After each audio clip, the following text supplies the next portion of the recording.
우주의 기운이 아스날을 향하고 있는 듯합니다. 이거 역전당하면 진짜 안녕하세요, 박호비입니다. 프리미어리그 순위표가 매주 요동을 치고 있습니다. 라운드를 거듭할 때마다 상황이 계속해서 바뀌고 있어요. 아스날과 맨시티의 우승 경쟁을 시작으로 최소 6팀이 참전 중인 유럽 대항전 진출권 경쟁에 토트넘과 웨스트햄의 강등 경쟁까지 올 시즌은 여러 가지 의미에서 역대급 시즌이라고 볼 수 있을 것 같아요. 그래서 오늘은 현 시점 프리미어리그 순위표에 대한 이야기를 해보려고 합니다. 중간중간 나오는 예측들은 그냥 저의 주관적인 생각이라는 점 참고해 주시고요. 그럼 영상 바로 보시죠.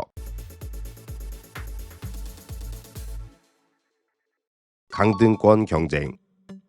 우선 강등권 이야기부터 좀 해볼게요. 토트넘이 빌라파크 원정에서 승리를 거뒀습니다. 무려 2연승입니다. 놀랍게도 경기력 자체가 매우 좋았어요. 그리고 같은 라운드 웨스트햄은 브랜트포드에 패했습니다. 순위가 뒤집힌 거예요. 이제 토트넘은 1점 차이로 강등권에서 벗어나게 되었습니다. 데제르비가 명장은 명장인 듯해요. 가장 놀라운 것은 데제르비 부임 이후 토트넘의 최대 약점으로 손꼽히던 중원 라인이 완벽하게 살아나고 있다는 거예요. 후반 62분 로스 바클리의 슈팅을 몸을 던져 차단한 주앙 팔리냐의 투지, 온더볼, 오프더볼 모두 훌륭했던 로드리고 벤탄쿠르의 존재감, 코너를 찌르는 코너 갤러거의 중거리 선제 득점까지 그동안 욕이란 욕은 다 먹었던 토트넘의 미드필더들은 모두 제 역할을 해내며 팀 승리의 1등 공신이 되었습니다. 우선 토트넘의 잔여 일정부터 보겠습니다. 최근 분위기가 좋은 리즈는 아직 잔류를 확정짓지는 못했습니다. 물론 1승만 더 거둔다면 잔류를 확정짓기에 어쩌면 토트넘전에 총력을 다할 수도 있어요. 토트넘 입장에서는 다소 까다로운 경기가 될 수도 있는 거죠. 오히려 첼시전이 해볼 만한 경기일 수 있어요. 물론 상성상 토트넘은 첼시에게 약하죠. 심지어 스탠포드 브리지 원정에서는 더더욱 그렇고요. 하지만 현재 첼시의 상태가 심상치가 않습니다. 리그에서만 무려 6연패를 기록하고 있어요. 심지어 그동안 득점은 한 골에 불과하고요. 거기에 첼시 입장에서는 토트넘과의 경기 4일 전 맨시티와의 FA컵 결승전을 치러야 합니다. 이게 변수가 될 수 있는 거예요. 그리고 파이널 라운드에서 만날 에버튼전도 어려운 경기가 될 수 있습니다. 에버튼은 현재 리그 10위에 위치해 있지만 승점만 놓고 보면 아직까지는 유럽 대항전 진출을 노릴 만한 상황입니다. 다만 파이널 라운드인 만큼 그때의 테이블 상황이 매우 중요한 변수가 될 거예요. 오히려 동기부여가 더 확실한 상황일 수도 있는 거죠. 웨스트햄의 다음 라운드 상대팀은 아스날입니다. 현재 프리미어리그 전체에서 동기부여가 가장 확실한 팀이라고 볼 수 있어요. 한 경기 한 경기가 우승에 중요한 영향을 줄 테니까요. 사실상 웨스트햄이 이기기는 쉽지 않은 경기라고 봐야 합니다. 뉴캐슬은 올 시즌 유럽 대항전 진출이 사실상 어려워진 상황입니다. 최근 분위기가 좋은 팀도 아니고요. 웨스트햄이 잔류를 원한다면 반드시 잡아야 할 경기라고 생각됩니다. 마지막 상대는 리즈입니다. 아마 예상컨대 리즈는 이미 잔류를 확정지은 상태일 가능성이 높습니다. 그렇다면 월드컵을 앞두고 있는 만큼 부상 방지 차원에서 전력을 다하지 않을 수도 있죠. 웨스트햄 입장에서는 호재일 수 있는 거고요. 잔여 일정상으로는 개인적으로 토트넘이 근소 우위에 있다고 생각됩니다. 웨스트햄 입장에서는 아스날과의 맞대결이 남아있다는 것만으로도 굉장히 부담스러울 거예요. 경기력적인 측면에서도 토트넘의 손을 들어주고 싶습니다. 특히 바뀐 감독 체제에서 처음으로 거둔 연승은 팀 분위기를 완전히 살아나게 할 수 있다고 생각해요. 그런 의미에서 다가오는 리즈전이 매우 중요한 경기가 될 수 있고요. 유럽 대항전 진출권.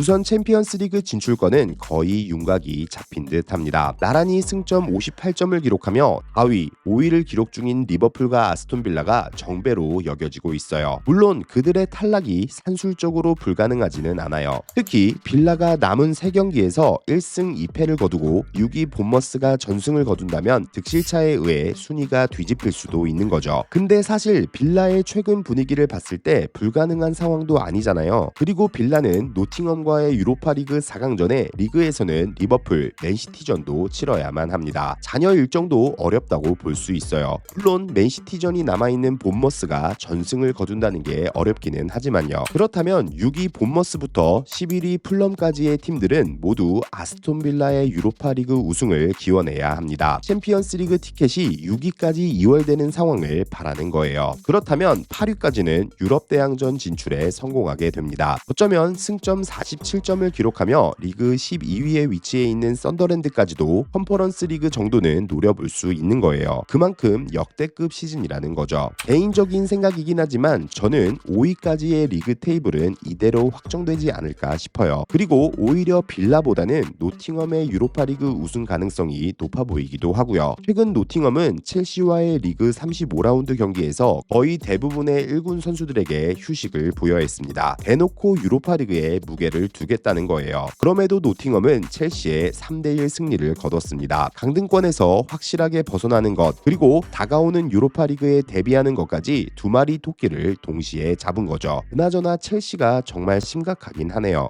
우승 경쟁. 우주의 기운이 아스날을 향하고 있는 듯합니다. 이거 역전당하면 진짜 리그 35라운드 맨시티가 에버튼과 무승부를 거두며 승점을 드랍했습니다. 이제 아스날은 맨시티보다 한 경기 더 치른 채로 승점 5점을 앞서게 됩니다. 아스날은 내일 펼쳐질 아틀레티코 마드리드와의 챔피언스리그 4강 2차전을 시작으로 웨스트햄 원정, 번니와의 홈경기 크펠 원정을 치르게 됩니다. 물론 내일 경기 결과에 따라 한 경기가 추가될 수도 있지만 결승전이 5월 31일에 치러지는 만큼 25일에 종료되는 리그에 지장을 주지는 않을 거고요. 우선 웨스트햄전은 다소 까다로운 경기가 될 것으로 보입니다. 아무래도 강등 로이드를 맞고 나올 웨스트햄이 사력을 다할 테니까요. 뭐 그래도 정배는 역시 아스날이고요. 또한 번니는 이미 강등이 확정된 상황이며 크리스탈 팰리스는 이렇다 할 동기가 없을 가능성이 높습니다. 아스날 입장에서는 할만한 일정이라고 생각해요. 반면 맨시티의 일정은 다소 빡세다고 볼 수 있습니다. 맨시티는 브랜드포드, 크펠과의 홈경기를 시작으로 첼시와의 FA컵 결승에 본머스 원정, 그리고 빌라와의 최종전을 끝으로 시즌을 마무리하게 됩니다. 여기서 리그 상대팀인 브랜드포드와 본머스는 모두 동기부여가 확실한 팀들입니다. 유럽 대항전 진출권이 눈에 보이는 상황이니까요. 여기에 첼시와의 FA컵 결승전도 전력을 다해야 하는 경기이고요. 맨시티 입장에서는 그나마 만만한 경기가 크펠 정도밖에 없다는 뜻입니다. 거기에 맨시티는 브랜드포드전부터 본머스전까지 4경기를 10일 안에 치러야만 합니다. 아무리 맨시티라도 부담스러운 일정일 수 있어요. 충분히 변수가 될 만한 요소라는 거예요. 일정상으로는 확실히 아스날에게 유리하다고 볼 수 있습니다. 여기서 또 다른 변수는 그냥 상대가 맨시티라는 사실 그 자체일 수 있습니다. 우승 경험이 많은 맨시티는 남은 경기를 어떻게 치러야 할지를 누구보다 잘 알고 있을 테니까요. 물론 아스날이 더 이상 미끄러지지 않고 전승을 거둔다면 자력으로 우승을 확정짓게 됩니다. 2등 전문 감독이라는 조롱을 받고 있는 아르테타가 자신의 능력을 제대로 증명할 수 있는 기회가 될 거예요. 마무리. 맨시티가 미끄러지자마자 아스날의 우승 확률은 솟구치고 있습니다. 현지 베팅 업체는 아스날의 우승 확률을 83%까지 보고 있기도 하고요. 반면 58%까지 올랐던 토트넘의 강등 확률은 빌라전 승리 이후 20%까지 내려왔습니다. 웨스트햄의 패배가 크게 작용했을 거고요. 이처럼 현재 프리미어리그의 기운이 북런던에 모이고 있습니다. 과연 라이벌 구단인 아스널과 토트넘이 나란히 목표를 달성할 수 있을까요? 지금까지 바코비였습니다. 재밌게 보셨다면 구독, 좋아요 부탁드립니다. 하이도 눌러주시면 너무 감사하고요. 아무튼 오늘도 좋은 하루 되세요.